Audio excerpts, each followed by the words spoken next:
Morocco registering their first win in the World Cup, then defeating Scotland by 1-0. Where did it go wrong for the Tartan Army? Craig Burley and Stevie Nicol to break it down. What's wrong with Morocco? Why didn't they look that great? Needham to offer her opinion on that. In case you missed the game, it was terrible, pretty much. Savary would score after 4 minutes, and at that stage it looked like the floodgates would open. It didn't. Morocco forgot how to play. Scotland huffed and puffed. In the end, though, Morocco get the victory. For now, puts them top of the table, of course. Brazil taking on Haiti in about 20 minutes' time. But correct me if I'm wrong, Scotland are second in the table. Oh, yes. Oh, sorry, Mr. Sunshine. Well done for trying. Was it 4 minutes? 4 minutes, yeah. Did it get that long? Yeah, 4 minutes. Great goal. Oh, Brilliant great. goal. And I think we all thought then, and I think Stevie said, this could be 5 or 6. Yeah. Yep. You all right? Aye. Would you like to add anything to that? Not really. I can't tell you how disappointed I am. You know, but okay, they get the bad start, and then we sit and we go, realistically, this could be 3 or 4. It wasn't 5 or 6. And Scotland, just in the first half, did not compete whatsoever. They didn't press high. They didn't sit deep and bring them onto them. They kind of got spread out, and Morocco just kind of played through them for the first half. Unfortunately for Scotland, Morocco going forward were not at their best. Second half, Scotland were in it. Probably more to do with because Morocco kind of fell asleep and figured that they didn't really have to do much to beat the Scotland team. And Scotland huffed and puffed, never created one real opportunity. Couple of calls for penalties, but were probably more dives than anything else. And actually, at the end of it, Scotland probably got what they deserved, and that is 0. I think Stevie Clarke set his team up, we were talking about it, to try and get a point. And although Morocco were not great tonight, and they can play a lot better, and they did against Brazil, I think his mindset was, I don't think we can beat them. Right. But maybe we can get a point, that will definitely get us in the knockout stages. And so he made some changes, particularly in the front line. Shankland didn't play. They played 2 up front against Haiti. Why wouldn't you? Gannon Doak didn't play, the little wide guy who was lively in that game, was lively when he came on. So it was pretty defensive. And when Tierney plays, and it was a weird one, because it looked like they were going to play with a back 3, and at times they did in the first half. But Tierney seemed to be playing some sort of man-marking role, particularly in the first half. He kept pushing in, and it just felt to me that it was confusing, the Scottish lads, because look, they need to do the basics. They really don't need something that's complicated, particularly not when you're playing the World Cup. You've got to know what you're doing. And when Tierney was pushing in, they didn't know, the centre-halves didn't know if they were supposed to be in a 3, the full-back didn't know if he was supposed to be a wing-back, and that's one of the reasons why the goal came early on, because they were all over the place, and then the ball got played down the channel. Hanley played the player onside. So it felt a bit discombobulated in the first half, a bit more organised in the second half, but I do think that Morocco kind of played at half pace, if I'm being honest with you. That's a dangerous game to play if you're Morocco, though, isn't it? Yeah, I think it is. And I think my frustration from a Scotland standpoint is the fact that they didn't sense that and sort of offer more within the game itself. Because this Morocco performance, it wasn't a great one. They didn't create a ton. They weren't defensively that good. And he just felt that if Scotland could have put a little bit more pressure on, there could have been something for them there. But I don't know, like, it was interesting watching the game with you guys to see the way that you perceive this team and seeing what they can and can't do. And I think, Stevie, the point you made about them neither being a team that would drop all the way back in or to press, they end up just doing nothing.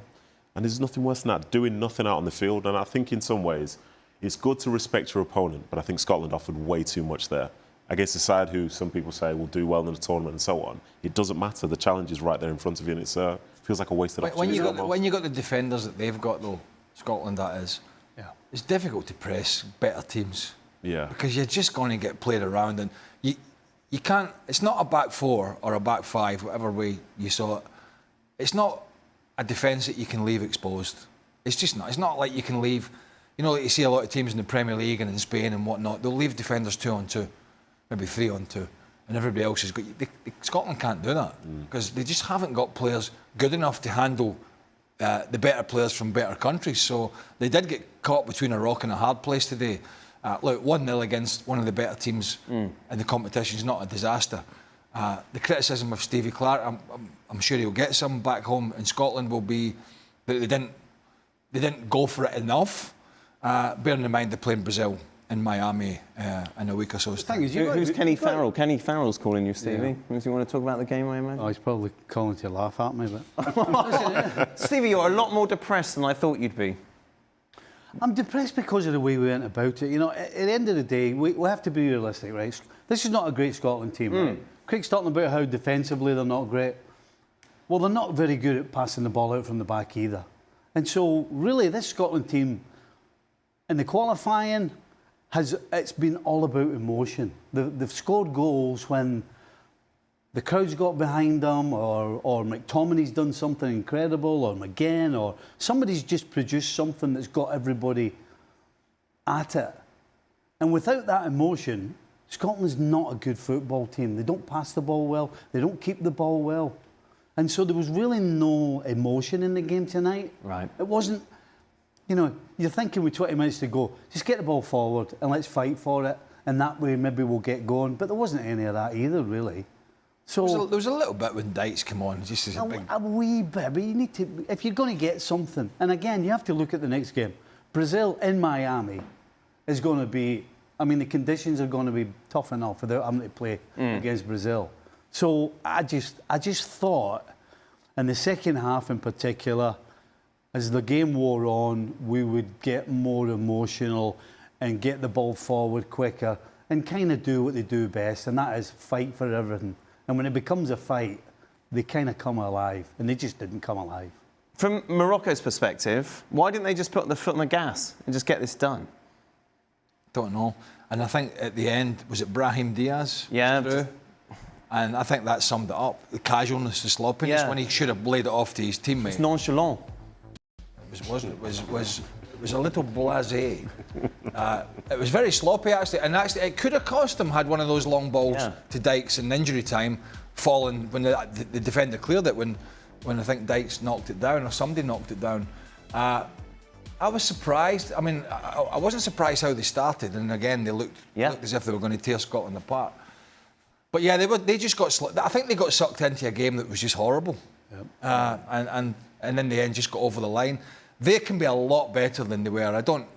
But why weren't they then? I don't agree. I don't know. I don't have that question. I'll pop down to the Moroccan camp and ask for you. But I don't understand how you can start so well and then be just so flat and leaving that door ajar. Sometimes when you're playing against an opposition that you know isn't going to hurt you, you drop a level. Right, psychologically you do. Psychologically. Right. And then when you drop a level during a game, it's very difficult to get going again.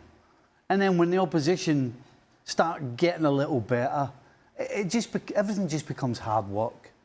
And it really looked like hard work for Morocco. But at the same time, as much as it was hard work for them, you never, ever thought they were going to lose a goal, let's be honest.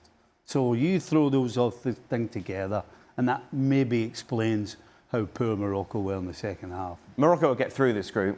When it comes to the knockout stages, is that when you expect them to lift their game, obviously? So I'm going to go the other way a little bit, because I thought in the first 20 or 30 minutes against Brazil, I thought they were really good. But in the second half of that game, I didn't think that they were. And I think even today, I didn't think they were brilliant. And I think in some ways, that early goal kind of helped us see who they might be now. Because if they were more clinical, if they were in a better position, I think that 1 turns to 2, turns to 3. Right. But instead, the early goal almost made them, it's like, I think you said, like a sleepwalking type thing. You know, they fell asleep, they've got the lead, this is all it needs to be. Whereas I think a better team against this Scotland side right now probably punishes them more regularly. So yes, I think they will make the knockouts.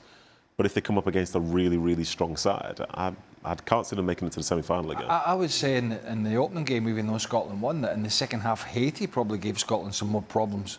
Yeah, that's true. Than Morocco. And I think that tells you where Morocco were, with the mindset Stevie said, that it was so easy early on that they looked around and took the foot off the gas a little bit mentally, and then before you know it, you're in a bit more of a bun fight. But we've seen this from some of the bigger and better nations. We've seen it from Portugal, we've seen it from Morocco tonight, although they won. We've seen it from Spain. There's a few who need to kick up their backside, because who wins this group, Morocco or Brazil, and it will be one of them, are going to be fighting for an easier pathway. Absolutely. To get to the next stage and the next stage. So it is big. It is big. The good news, though, Stevie, you take a look at the group. Remember, 8 of the 12 third place Are you going teams through with 3, though? I think you could do Say, this. say Brazil beat Scotland by 3 or 4. Well, this is it. The goal difference is not a disaster at the moment, is it? No. You know, you only concede 1. You're level on goal difference. You've got 3 points. You've got other groups where teams have drawn quite a lot. So they're obviously only a point. I think you should be all right. No, I think. Oh, I wouldn't go. I wouldn't say I think we're going to be all right. I would agree with you that I think somebody in this tournament is going to go through. Yes. 3 point, and it will depend on the goal difference.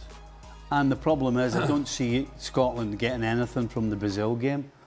As I said, because it's Brazil and because it's in Miami, and it's an earlier kick-off. Are you going down for that game? We're sending you.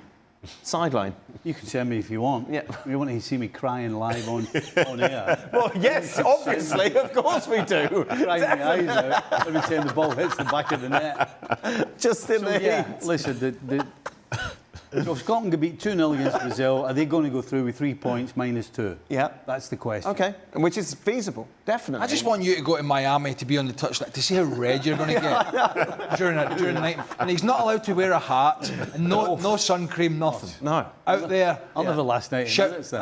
Yeah, that'd be nice. Pitch side, Yes. chuck down to him. I think it'd be beautiful, Stevie. We'll sort that out. Just a reminder, ESPN FC with you later today. We'll be reflecting on the other game in the group. Brazil just about to kick off against Haiti, plus more reaction to the US, guaranteeing themselves a place in the knockout stages.